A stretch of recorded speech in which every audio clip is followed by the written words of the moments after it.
about the solidarity thing. The Africans who live in East Jerusalem often identify as Afro-Palestinian. Most of them came the first 2 decades of the 20th century. Some came earlier, but most came around that time from Chad, Nigeria, Senegal, and Sudan.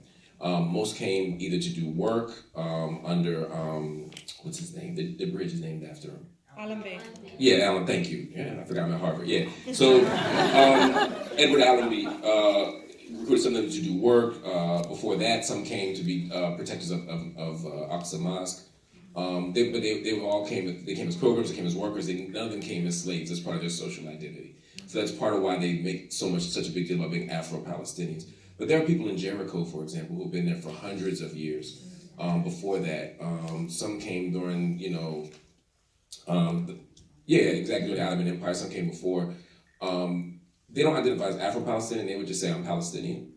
If you look in Gaza, there's a large population. If you go to Akka, inside of Israel in the north, you'll see lots of folk. If you go to Rahat, you'll see, which is the only Bedouin city, like actual formal city, you'll see lots of Africans. So there's lots of African populations inside of Palestine. You don't typically see the Afro-Palestinian population outside of that Palestinian diaspora because they'll identify as Afro-Jordanian, Afro-Iraqi, Afro-Saudi. There's lots of African groups, but most wouldn't say that I'm Afro-Palestinian of that, just simply because that's not what they would do. In Jordan, you'll find some, particularly in the valley, but most of them will say that they're essentially means valleyites or people of the valley. Ghorwani, I think they call themselves, and then they're, but in general, you don't see those populations there. But they're a very interesting population, and they deal with forms of racism inside, not just of Israel, from the Israeli government, but inside of Palestinian society, which gets to part of your question about solidarity that I want to speak to. When I'm in East Jerusalem and I'm looking for the African community, they don't say Jalil al-Faqih, right? They say Habs al-Abid, right? Exactly. Which means slave prison. And Abid means slave, but it also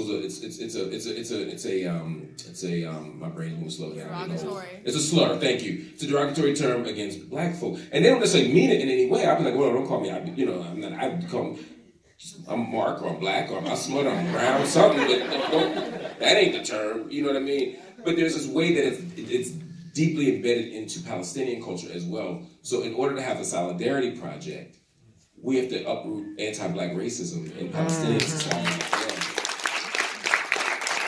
And we gotta be honest about that. We can't have any solidarity work that's not based in that truth as well. That there's a great deal of anti-black racism in the Palestinian community. There's a great deal of colorism in the Palestinian community. And it plays out in the songs, it plays out in the food. You ever eat Ras al-Abd? Right? Right. So Ras al-Abd is like a candy, right? But it literally means it's the head of a slave. It's a chocolate-covered candy, right?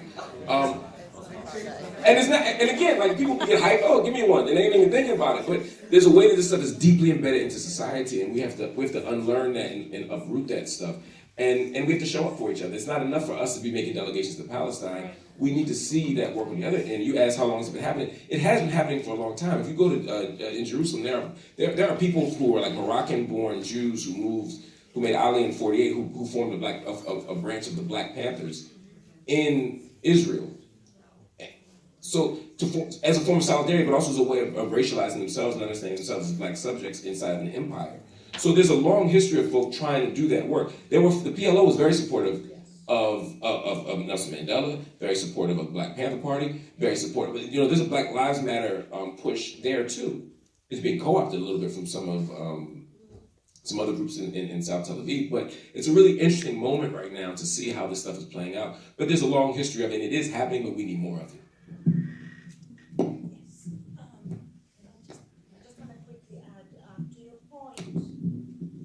When the movement for Black Lives came out, I don't know if you guys remember, it was probably 2-3 years ago, with a policy document, and they got attacked because they mentioned Palestine.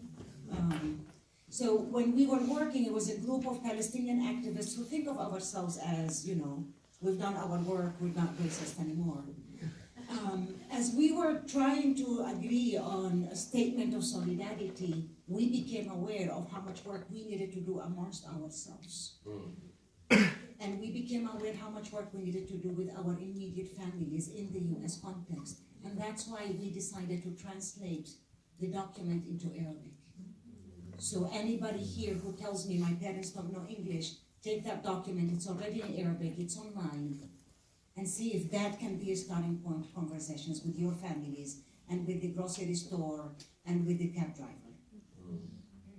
We need to do that work, and it's on us, and we have to do it. And it's the same with trans and homophobia, and and I think that is true across our communities and across our cultures. There's just deeply embedded racism and all kinds of phobias that we all need to work on. So. To your question about support for students doing fantastic work, like many of you, I think there are a few answers, and many of the answers I think you know better, actually. There's a lot of external support. There are a number of organizations who are there to support students if they need it, to put out statements, to help put out action alerts, to put pressure on the university if they're acting up. We certainly intervene when there are legal issues that we can help with. So I encourage folks to contact us. But I think part of what's most effective in the university context is, you all know the political situation of the university better than anyone, and the faculty know the political environment better than anyone, and often that's what drives things.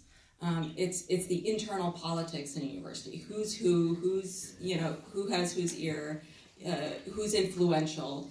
And I think getting support of faculty and staff and administrators is really important, and it has to happen before things go down. It can't happen, when there's a crisis. And so I think building those kinds of relationships, as well as amongst yourselves. As I said, that the protection is in the numbers. Who was at the OC?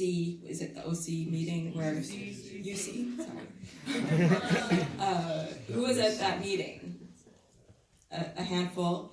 When people show up and show that kind of support, it makes it harder to refuse funding. It makes it harder to make the wrong move. So that's critically important, and we've seen it with the divestment battles where people are showing up and they're not allowing the shenanigans to happen, which will happen. They will happen if you don't stop them. So that's my main answer. And I think, for Canary Mission, and the kind of underhanded attacks that are happening, anonymous, underhanded, very defamatory, inflammatory kinds of attacks, the organizing response is often the best response. And that means there's a letter from 1,000 faculty members saying, we don't take this seriously, do not take this seriously in looking at applicants. Don't, this is not a credible source of information. We don't look at it when we're considering people. Things like that, where we have to undermine the credibility of these kinds of attacks. And the more that people speak out about that, I think the better. It has had more and more consequences for people, and that's really important to understand. And we have to fight back against that. Legally, there are certain things that we can do and advise you about. And there are a lot of organizing efforts that we can also connect you with as well. So there's something called Against Canary Mission, where people put their positive profiles. Like, yeah, I support Palestinian rights, and this is why it's fantastic. So I think delegitimizing it in that way is really important as well. So there's a lot to do to overcome that kind of McCarthyite blacklisting that is really characterizing what's happening today.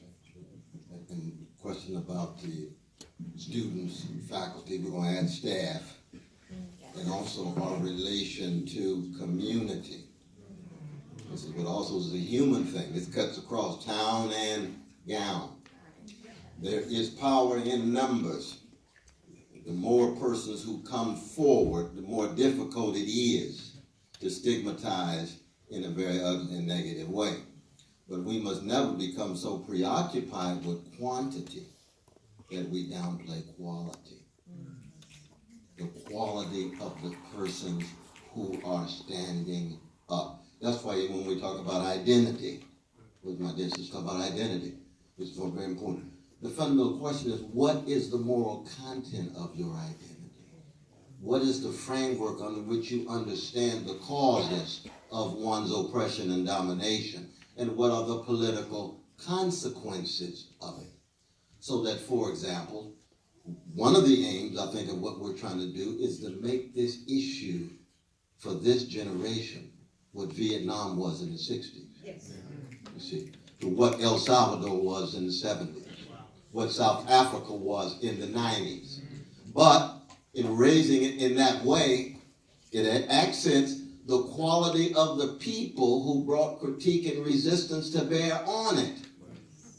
Just when Martin Luther King Jr. came out against Vietnam, he was in no way looking for the Vietnamese to do nothing, because he was going to take a moral stand regardless of what the consequences was, because it was right, just, and moral. And that's what sustains you all the way through. And so it is with this issue here. When I was just at Yale with Yemen, with the vicious war, U.S. supported war of Saudi Arabia. Same point. And we can go on and on and on about this. They could be Jewish brothers and sisters in France. They catching hell, we in solidarity. You know why? Because we want to be decent human beings who have some moral consistency across the board. But this particular issue that has been taboo for so long will be center stage, and the younger generation will focus on it in such a way it will no longer be so stigmatizing for people to stand up and say, this is the truth, this is the moral witness that I bear.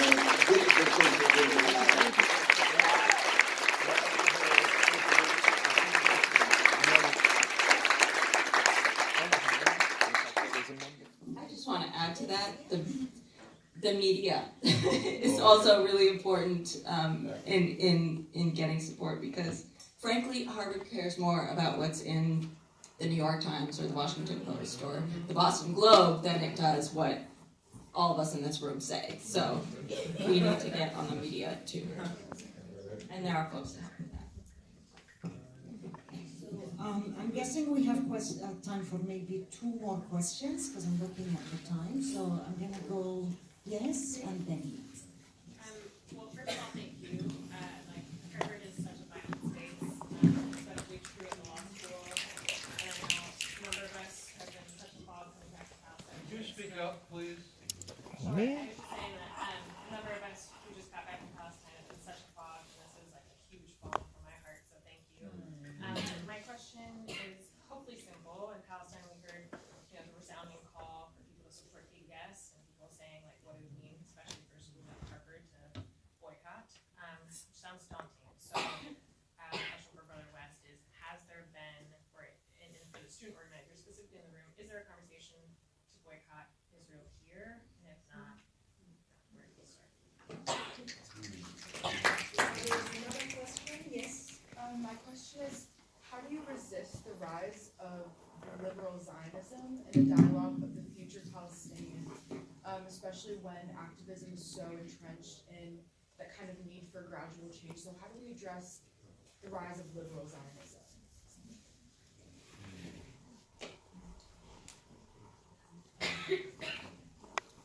Let's see if we can address these 2 Oh, questions. this was 2? Yes. I think we did third. We do a third. Okay.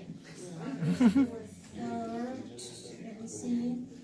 Okay, you've been raising your hand since the beginning, so. Thank you.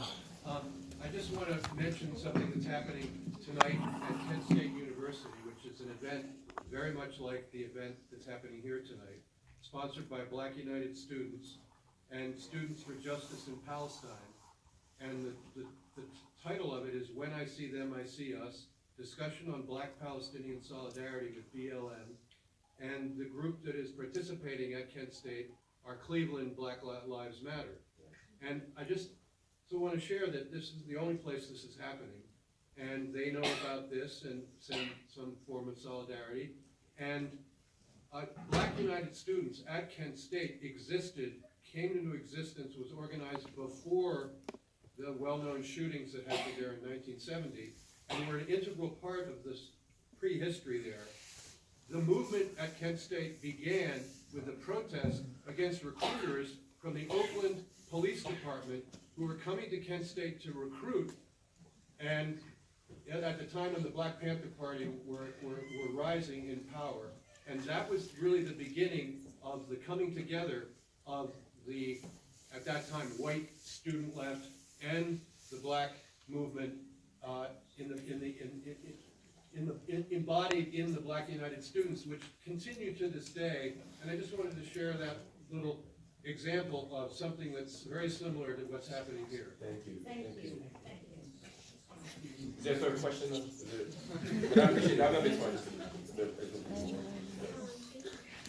My question is about cooperation between an oppressor and an oppressed. And when I say a cooperation, I refer to a common struggle against the oppression, and not peace and love kind of activities that ignore the fundamental power differences. So in any kind of oppression, there is an imbalance of power, and a cooperation between the two sides against the occupation. For example, the cooperation between Israelis and Palestinians against the occupation can be seen as a normalization of an abnormal reality, and I would be happy to hear your opinion about that. Okay, so we have 3 questions now. And 10 minutes. I'll be real quick. I think on the liberal Zionist question, we have to, it's tempting at a moment where for so long this was off the table, was taboo to accept any kind of gesture toward the humanity of Palestinian people as a form of political progress. That can't be the measuring stick. We have to push further. I mean, and some groups have moved forward. If you look at JVP, Jewish Voices, I mean, for a long time, JVP wouldn't even declare themselves anti-Zionist. That's a relatively new thing, but it's progress, and we accept the progress, right? But we keep pushing it, right? I think we have to change the language in the discourse. We can't accept as a political shibboleth that the two-state solution is the answer. Right? And even if you believe in two-state, and some people do believe in two-state solution, and some would say that my vision of a one-state solution is impractical, right? I would argue two-state is impractical given settlement expansion and how Netanyahu moves politically. But in either case, there at least has to be room on the table for that conversation. But if we say there's no room to question whether or not we can have a religious state of any sort, not just the Jewish state, whether it's we talk about Saudi, whether we're talking about Bahrain, whether we're talking Qatar, whether we're talking Israel, right? Can we have a religious state? Can that be on the table, right? Can it be on the table that you could have a one state, one person, one vote reality? Can that be on the table? These are questions we have to ask ourselves. And part of how liberal Zionism finds refuge is in spaces where we're only allowed to talk about things in a very narrow way. And so while we're debating about what the two-state solution is going to look like, it'd be like if we're fighting over a pizza and I'm like, how are we going to cut it? What toppings are we going to put on it? And every time we talk about it, you eat another slice, right? That's essentially what's happening right now. Is we're debating a two-state solution, settlement expansion is happening because because there's only certain things we can talk about.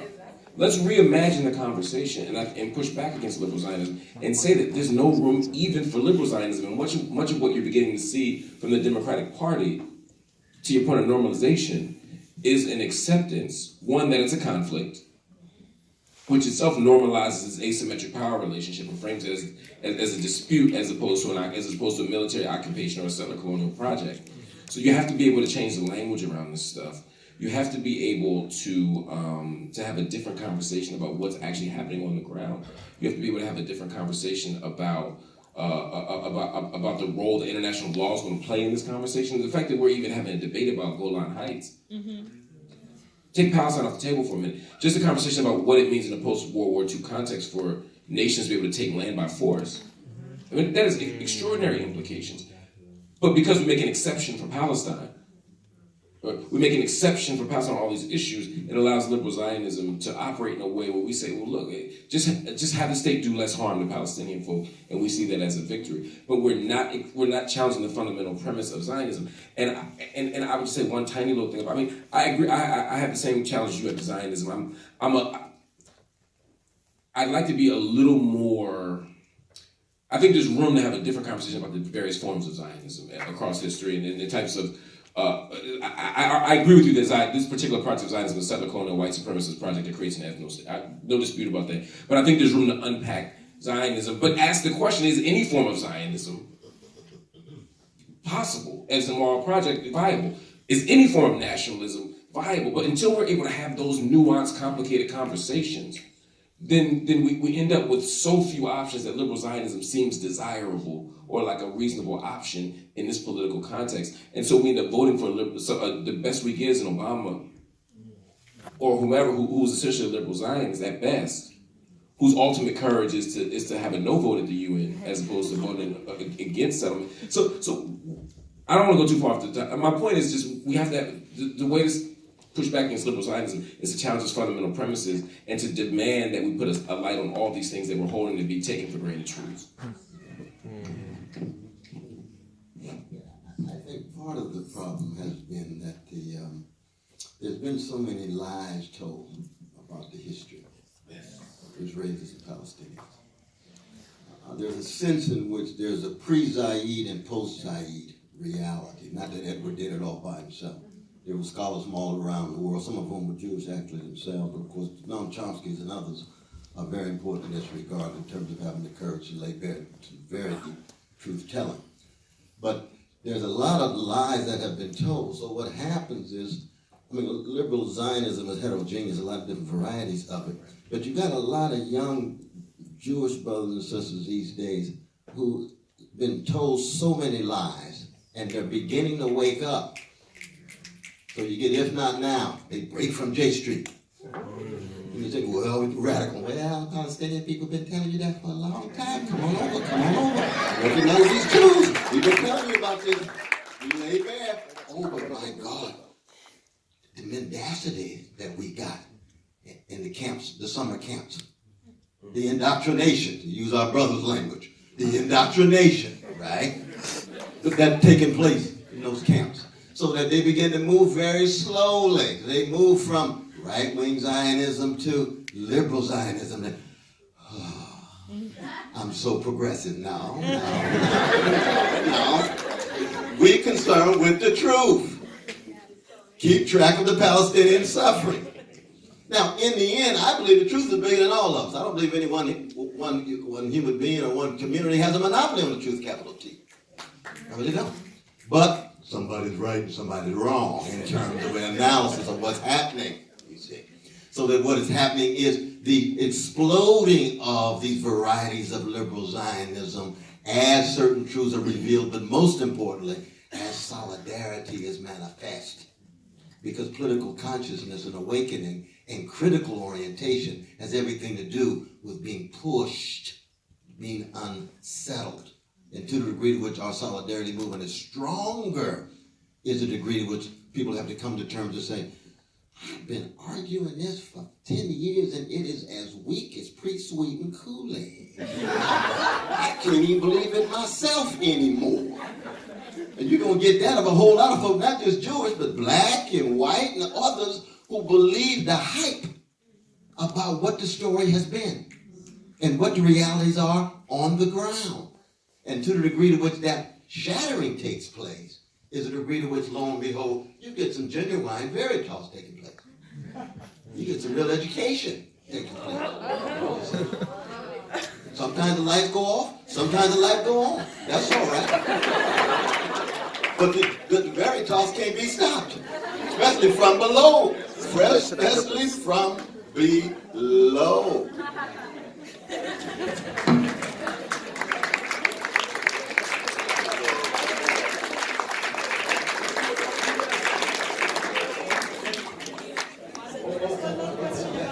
Oh, yes. No, I mean, for me, one one of the reasons why BDS is so very important, why it's so crucial, is because there's a sense in which it's a last-ditch effort that there be some kind of nonviolent pressure and power to bear to try to attenuate the violence that is going on.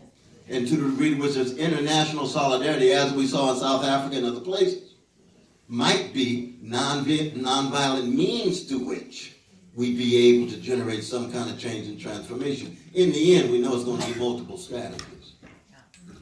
Because the armed struggle has been going on for a long time and will continue to go on. And as far as Harvard goes, the conversation has started several times within different campuses at Harvard. I remember at the law school, now probably 10 years ago, we had some similar room. This many people came to the room and we started the conversation, and the backlash was tremendous. Now, 10 years later, you guys can do this, and I think you should. Go for it.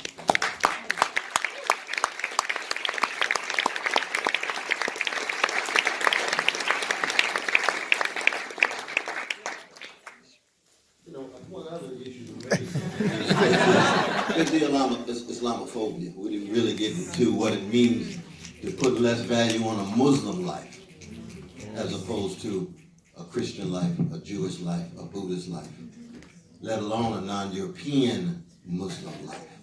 And so even though we know Palestinian brothers and sisters have a variety of different religious orientations, the public perception is very much Muslim. And if we don't resist the Islamophobia, we're going to miss a crucial dimension of this issue. And also in the other direction, many of us Muslims in the U.S. don't realize that we keep ignoring black Muslims in the U.S. So oftentimes when we say Muslims in the U.S., we think of us coming from those parts geographically into here. And then when we talk about anti-Islamic sentiments and practices, we sometimes are enacting the same white lens to think about and talk about Muslims, not realizing that the majority of Muslims in this country are actually black. So let's keep that both in both directions. Any final words from our panelists? I just on the BDS front, I think, and in connection with liberal Zionism, that's kind of become one of a few red lines, right? And also in connection with the Islamophobia problem we have, the justification for having this BDS boogeyman is that it's really driven by Hamas, or right? It supports terrorism, just like so many of the accusations we see against people who support Palestinian rights. It's equivalent to supporting terrorism, and so that's something that we really have to struggle against, and we see this wave of anti-BDS legislation. 27 states have laws that punish companies or entities that support, that endorse BDS or engage in BDS. And we've let it get to this point where BDS has become this boogeyman. So again, the more people who resist that narrative, the more we can normalize it. The more support that the harder it is to crush it. Just again, thank everybody for who's come here.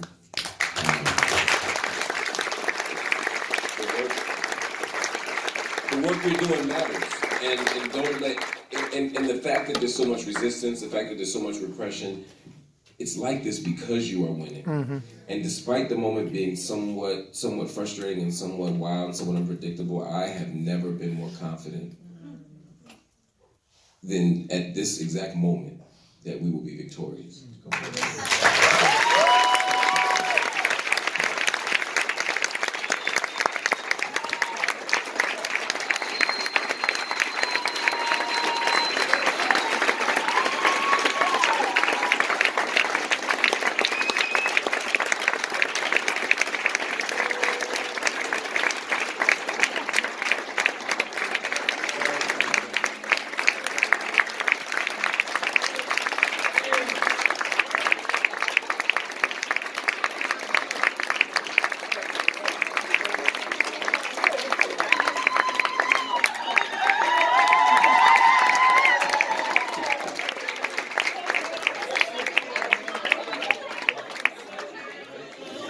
if we could just have one final word before we close up. So first of all, I would just like to thank you all so much for coming.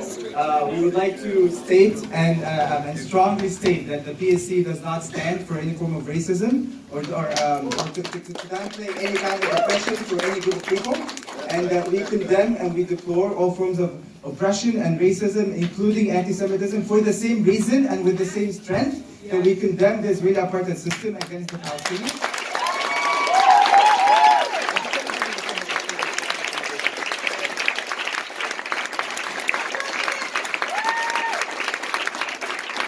Our events are open to the public because we believe that every person deserves a voice. However, some people come here to heckle our events and to spread hate, and we condemn that. And we thank everyone from the panelists to the moderator to everyone in the audience for standing up against that. We thank you.